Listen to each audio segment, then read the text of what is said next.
اور 17 رمضان کو دوسرا واقعہ ہوا ہے، اللہ کے محبوب کی سب سے محبوب بیوی حضرت عائشہ کا انتقال ہوا۔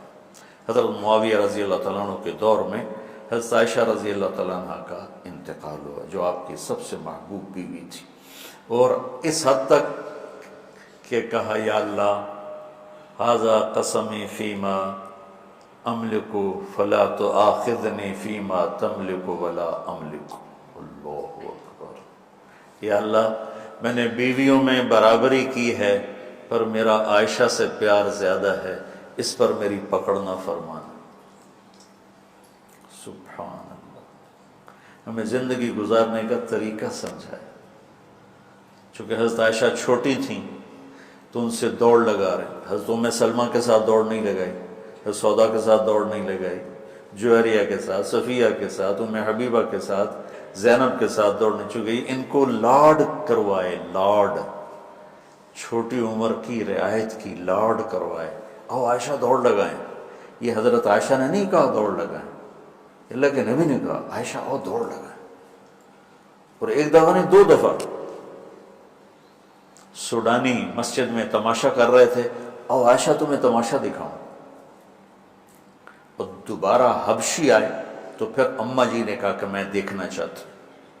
اتنی دیر دیکھا کہ اللہ کے نبی تھک گئے، کھڑے ہو تھک گئے، وہ ایسے پاؤں پر زور ڈال کر پاؤں بدل رہے تھے۔ آٹا گوندھ کے دیتے تھے شروع میں، جو کہ حضرت عائشہ کو آٹا گوندھنا نہیں آتا تھا، پھر پاس بیٹھ کر 1-2 نوالے منہ میں ڈال دیتے تھے۔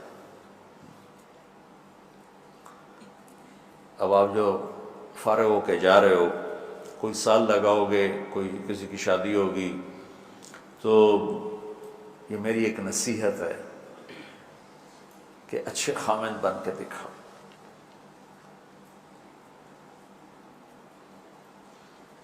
اور اچھا خامند وہ ہوتا ہے جو اچھے اخلاق والا ہے۔ ابھی آپ چھٹیوں میں جا رہے ہیں گھر، تو اپنے والدین کی خدمت، بہن بھائیوں کی خدمت۔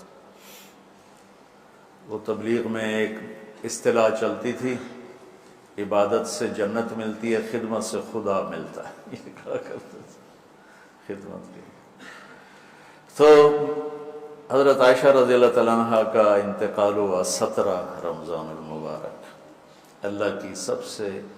اللہ کے محبوب کی سب سے محبوب بیوی، پہلی اور آخری خاتون جن کے سینے پر سر رکھے ہوئے کسی نبی نے جان دی، وہ بھی نبیوں کے سردار۔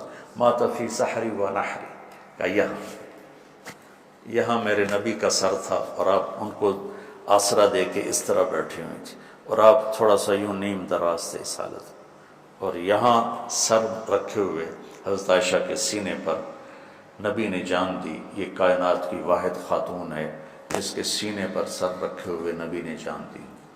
اور آپ فرماتی ہیں آخری چیز جو میرے نبی کے منہ میں گئی میرا لعاب تھا، کہ میرے بھائی عبد الرحمن آئے، ان کے ہاتھ میں مسواک تھی، تو اللہ کے نبی کی نظر یوں پڑ ایسے ٹک گئی مسواک پر، تو میں نے اندازہ لگا لیا یا رسول اللہ مسواک کرنی، تو آپ نے تو کہ میں نے اپنے بھائی سے لے کر چبائی تو میرا لعاب اسے لگا، وہ میں نے آپ کے منہ میں پھیری یا آپ نے خود پھیری، تو فرمایا وہ آخری چیز جو میرے نبی کے منہ میں گئی وہ میرا لعاب دہن تھا۔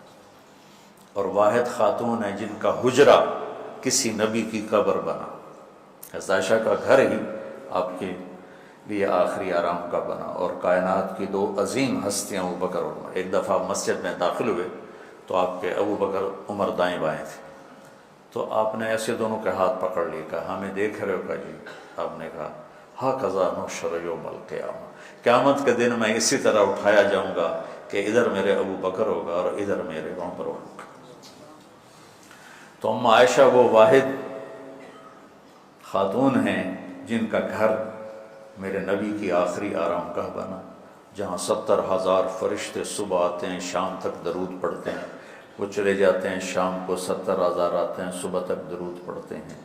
یہ واحد خاتون ہیں جن کے ساتھ آپ لیٹے ہوتے تھے تو وحی آتی تھی، کسی اور بیوی کے ساتھ آپ لیٹے ہوتے تھے تو وحی نہیں آتی تھی، ام عائشہ کے ساتھ لیٹے ہوتے تھے تو وحی آتی تھی۔ آپ کی برکت سے تیمم ملا۔ حضرت یوسف علیہ السلام پر تہمت لگی، گناہ کی، زلیخا نے لگائی تو ایک بچے نے گواہی دی۔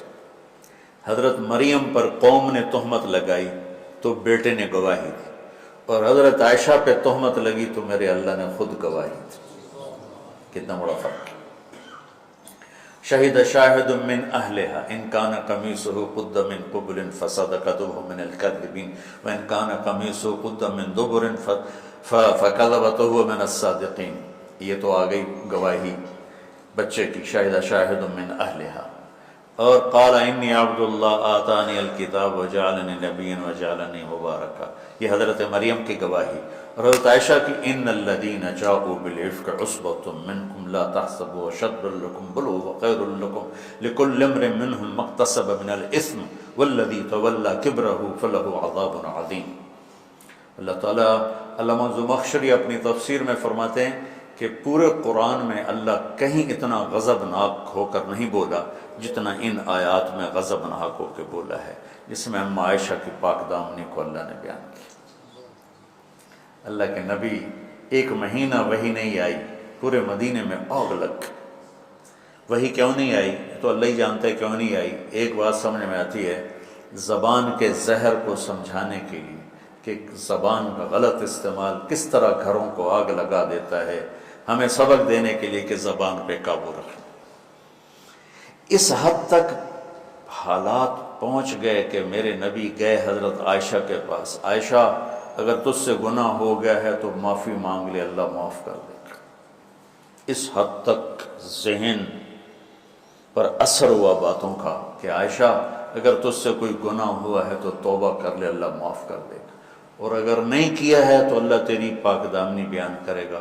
تو عائشہ فرماتی ہیں 24 گھنٹے ہو گئے تھے، نہ کھایا تھا، نہ پیا تھا، نہ سوئی تھی، صرف رو رہی تھی۔ تو ایک دم میرے آنسو خشک ہوئے، اٹھ کے بیٹھ گئی۔ میں نے کہا ابا جان میری صفائی پیش کرو۔ ابو بکر وہ ایسے کانپ رہے تھے کہ بیٹی میں تو کچھ نہیں کہہ سکتی۔ اماں جان ام رومہ میری صفائی پیش کرو۔ وہ بھی کہنے لگے بیٹی میں تو کچھ نہیں کہہ سکتی۔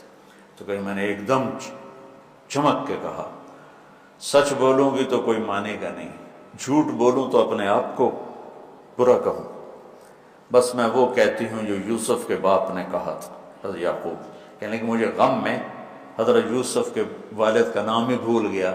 میں نے کہا اقول کما قال ابو یوسف فصبر جمیل واللہ المستعان علی ما تصفون۔